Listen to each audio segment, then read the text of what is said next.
He went to the insurance companies with her medical doctor, and he worked with her, and she was having pain, headaches. She is absolutely free of all of that. She's the one who picked up the phone and said, I'm calling Dr. John right now. She called him, and she came in my office and said, you're going up right now, they're waiting for you. See that? So it says a lot for the people in his office that they took me right, and sometimes you have to wait a day, 2 days, 2 weeks. I was in pain. They said, come right up. I was, I think, in his office within 20 minutes, and he was already working on me. We think we'll keep him. But we also... I love what I do. When she talks like that, give God the glory, Rick. I think God wants us all just to serve others, you know, as you do too. So you're the same way I am. We're going to take a quick break, and when we come back, we're going to talk more with Noreen. We're going to pick up her story where she actually saw a chiropractor for the first time. Nervous? Effective? We'll answer all those questions right after the break. If you have any questions of your own, DaganHartChiro@yahoo.com is our email address. Please send them to us. We'll be back right after this.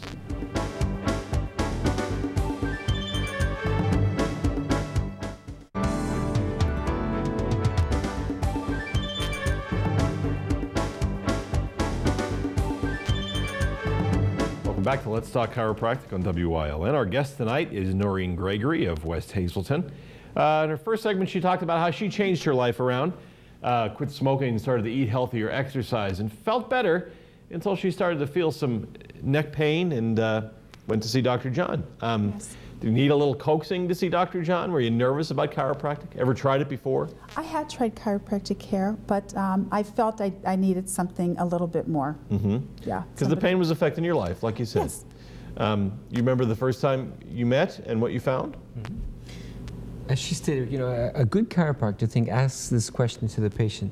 What was your prior chiropractic experience like? Notice what she just said. She felt she needed something a little bit more. Some chiropractors are too rough, so when I hear that, I get more gentle.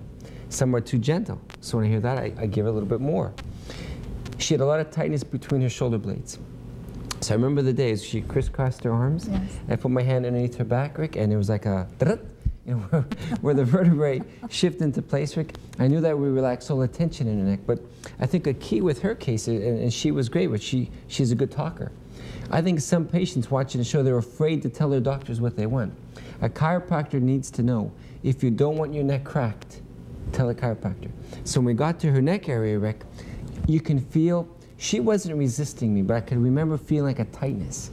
And after 30 years of doing this, you feel when discs, Rick, get thinner, the body protects it. It puts in calcium deposits. So I think we both came to a mutual agreement that they don't crack her neck. We had a more gentle Thompson technique where you can, and again, for some new viewers, they think chiropractors can just crack. We can adjust the vertebrae by tapping it with a drop piece, gentle table, but not cracking the neck, Rick. So that first visit was nice where she was happy that the middle back, it was more than she had gotten in the past, but yet with the neck, I stayed gentle. So I think it's what we both sort of wanted to do. Was there any pain as far as the adjustment was concerned? Oh, no, none whatsoever. Really? No.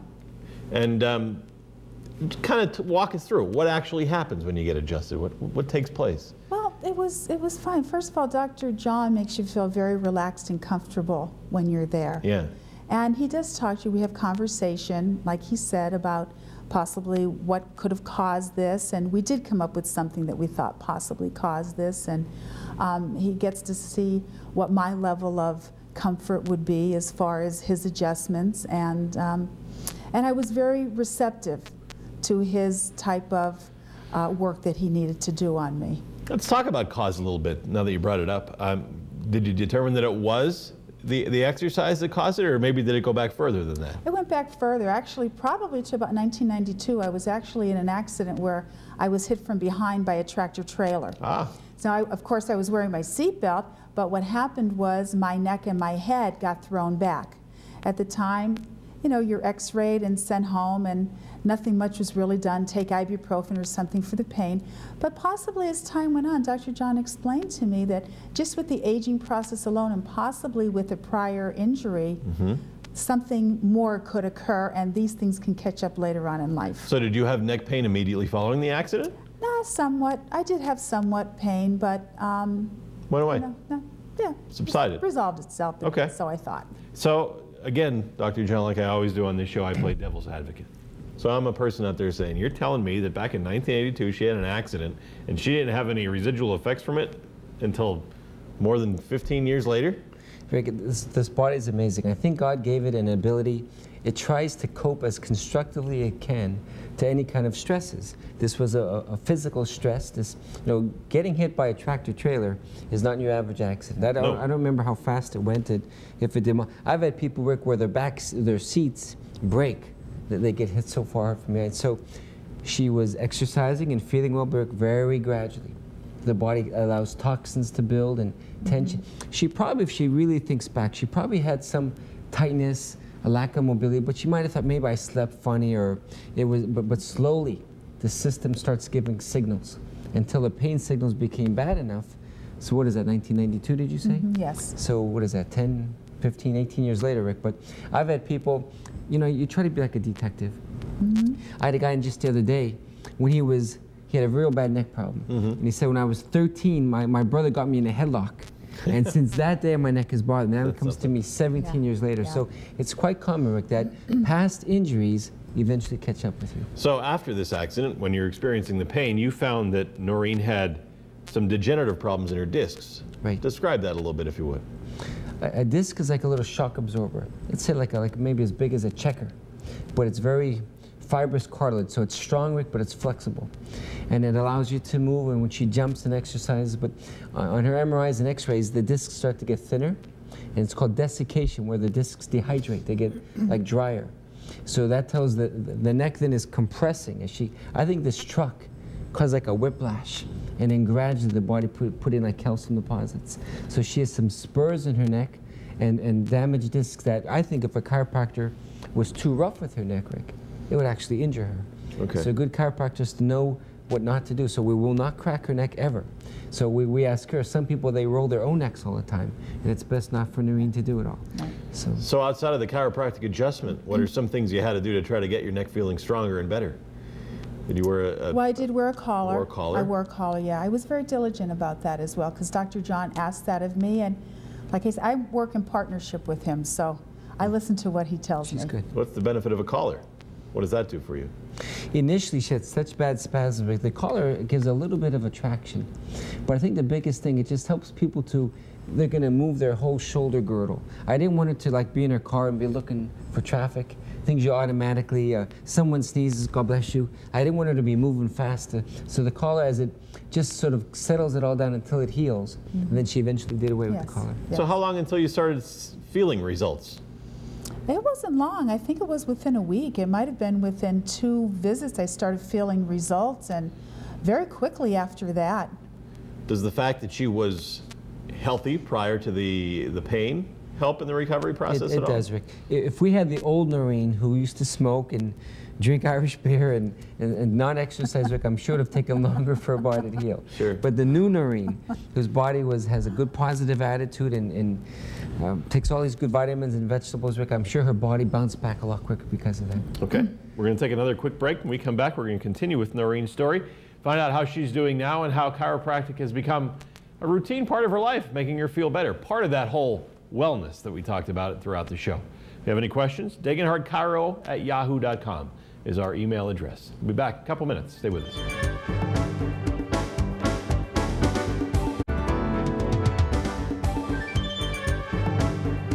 Noreen Gregory turned her life around, started eating healthy, started exercising, and made chiropractic a major part of her life to get over the pain she was experiencing in her neck. And how are you feeling today, Noreen? And will chiropractic stay a part of your life now? Definitely it will. I feel good today, and it definitely will be a part of my life. Yeah? How often do you go? At this point, when it's necessary. Really? Dr. John says call when it's necessary. When I feel maybe I need a tune-up, I'll call. A lot of people do that? More and more, Rick. I think that, and she's special. I think because of her lifestyle, Yeah. she knows to listen to her. I always just ask people, the body gives signals. Just don't wait too long, because then the signals get so bad. But I think she'll come in before it gets real bad again. Yes. You know, we talked about a point before that I wanted to kind of emphasize a little bit, and I didn't get a chance to before, so I apologize. But you said during your story that, when you exercised, you felt the pain, and you kind of backed off of it a little bit. Did she do the right thing? Should you, when you're exercising and you feel pain, should you stop? Should you fight through it? What should you do? I believe you should stop, Ricky. I think a lot of exercise people will think, I don't want to get out of my routine. I'm losing weight. I'm feeling great. I need to keep exercising. But when the body gives a pain signal, that says, stop doing what you're doing. So with Noreen, we asked her, stop your exercising. She gave me a look like, oh, you're kidding. I said, just for a week or so, let's just get some good improvement. Where, almost like if you have a cut, Rick. You have to baby that area until it heals sufficiently, then you can get moving again. Yeah. So how did you know you were ready to start again, though? I knew I could tell, and I did ask Dr. John. I did. I spoke to him about that, and he said yes, that it was okay to start again. And I have started my routines, and I'm careful. I listen to my body. I've started back a little bit slower, and maybe cut down on my reps a little, but. So you kind of ease back in. Yes, I did. And that's a smart thing to do, I would assume. Yep. Yep. Ease back in.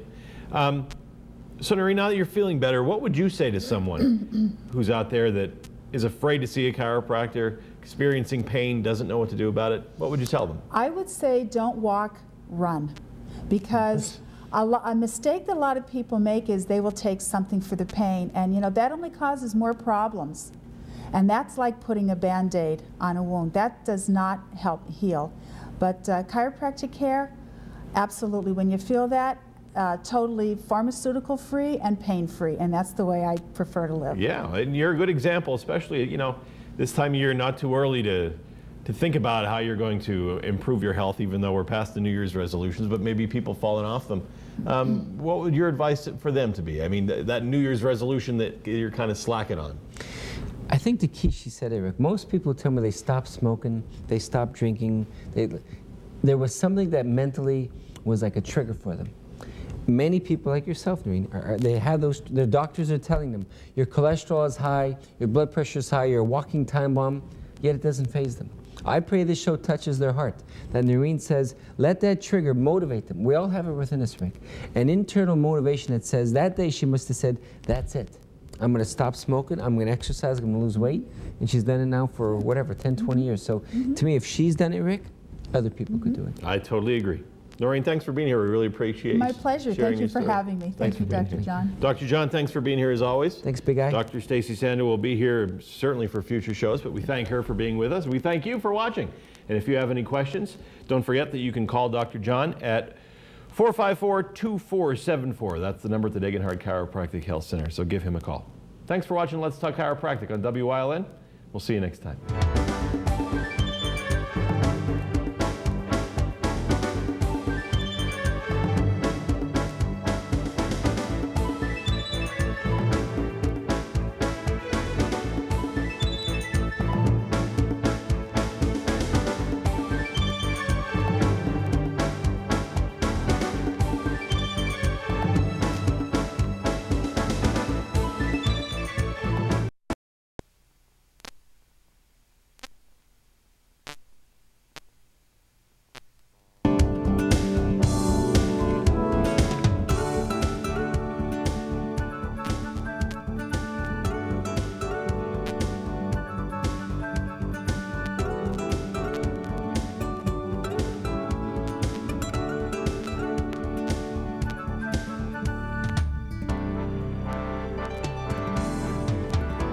Hi everyone, thanks for tuning into another edition of Let's Talk Chiropractic here on WYLN.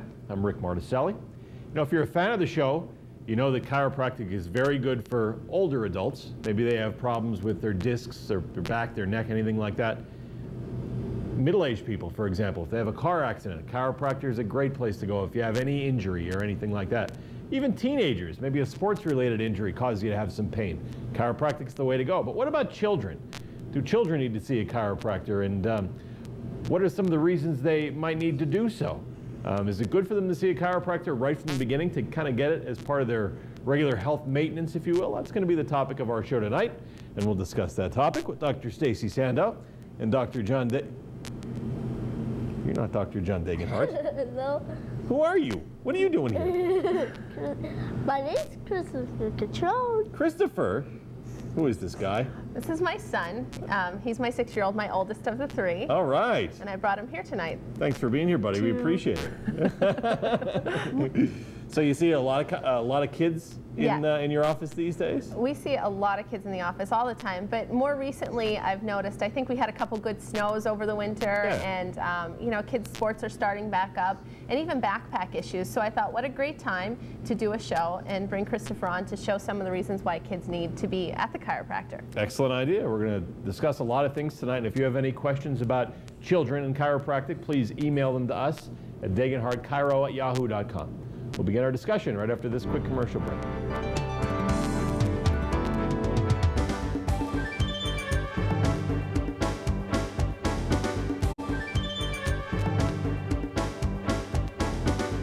Hi everybody, thanks for watching Let's Talk Chiropractic on WILN. If you have kids, if you have grandkids, or any kids in your life, this show's for you. We're going to explain why children need to see a chiropractor. We'll do that with Dr. Stacy Sando and our special guest Christopher here this evening. But let's just start right from the top. There's probably a lot of people out there saying, come on, kids don't need to see a chiropractor. They're jumping around healthy.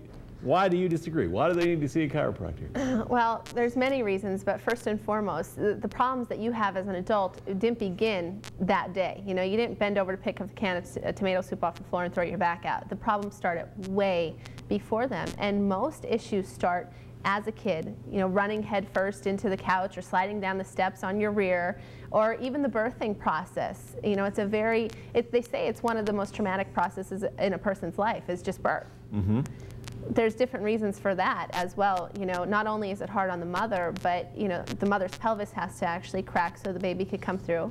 The doctor then, if it's a natural delivery, puts pressure on the baby's head as the baby's coming out to kind of just turn the baby and get the baby to come out all the way. Sure. So they say, research shows 7 pounds of pressure, or the weight of a dime, can cause the back to go out of alignment or pressure on a nerve. So just think about that, a weight of a dime, and imagine the birthing process. I mean, I don't know if you went in anyone ever went in the room when their wives had babies, or, you know, but the weight of a dime is a little bit more than the pressure that gets put on a baby's neck when they come out of the woman. And if the cord's wrapped around the neck, there's so many factors. So this little guy got checked before the cord was cut. The doctor laughed at me. Really? You did that? Yes, I did. How about that? When a child is born, is it safe to assume that their bones aren't as, this might be a stupid question, but as firm as an adult's would be? No, that's actually a great question. And they're not. That's why it's important, especially me and Dr. John always talk about gentle chiropractic. You know, it's not always racking and cracking of the spine. You don't always have to twist the bones. A baby's spine is actually made up more of cartilage than bone, because obviously it has to grow. And I don't know if you could see the spine here that we have. I brought the kid's spine today instead of the life-size one, so it fits perfectly with a child right there. But basically, these bones have to grow to get as big as ours. So it can't be all bone to start with. There's a little cartilage, so it makes room for the spinal cord to grow. And same thing with the skull. There's, you know, the fontanelles in the head, or the sutures, and they grow as well, so the brain can grow for the baby. Okay. So as things grow, obviously things don't happen great all the time. We put them in their car seat and they're bent in different positions, or they sleep on their tummies all night long, and as they sleep on their tummies, their head turns, their neck twists in there. So it's very important to stop subluxations or misalignments in the spine where they begin. Okay. Are there warning signs that you can look for in your child that might tell them that there's something wrong or anything like that? Well, in a child like Christopher, I mean, he's old enough to talk. Right. So, you know, he can tell me or his dad or something, you know, I just don't feel right, or, you know, maybe he has a headache, or other signs that we see that aren't as visible, like children that can talk. Say it's an infant, if their head always flops to one side, or they get chronic ear infections, even more so. Okay. On top of that, you know, when they start walking, if they don't have that natural progression from crawling to walking, remember when a baby's born, their spine is absolutely straight. Okay, you get actual curves in your back. Remember, hear me and Dr. John talk how you get curves in your back. Your neck bends one way in through here. Yeah. The mid-back bends out. The actual spine is straight until you start crawling. And when you're on all fours like this, the head has to be picked up. So you start developing curves in your spine when you crawl. So a lot of parents will come in and say, oh, my kid didn't even crawl. And I'm like, oh, well, then they even need chiropractic more. And it's important, because if those curves aren't there, they don't have as much stability in their spine as they might need when they get older and decide to play sports. What's an adjustment like for an infant? Is it just little small bits of pressure? Or? It's little pressure. I kind of liken it to how you feel if an orange is almost, good, or an apple's ripe, you feel it. You don't want to put your finger through it, but just slight pressure. Say if we were going to adjust the neck, we'd put slight pressure on the neck. We would hold a count for a couple minutes, or a couple seconds, maybe about 10 seconds. In the office, we have a little instrument that reads heat from side to side. Mm-hmm. So we watch that way. And always, you can tell whenever you hold the pressure, you make an adjustment, the baby will turn its head to that side, or they'll laugh, or they'll goo, or they'll, sometimes they cry, which is a good thing anyway. They're like, what are you doing to me, So, but it's a very light touch. There's no cracking of the back, no twisting. Okay. Christopher, do you play any sports?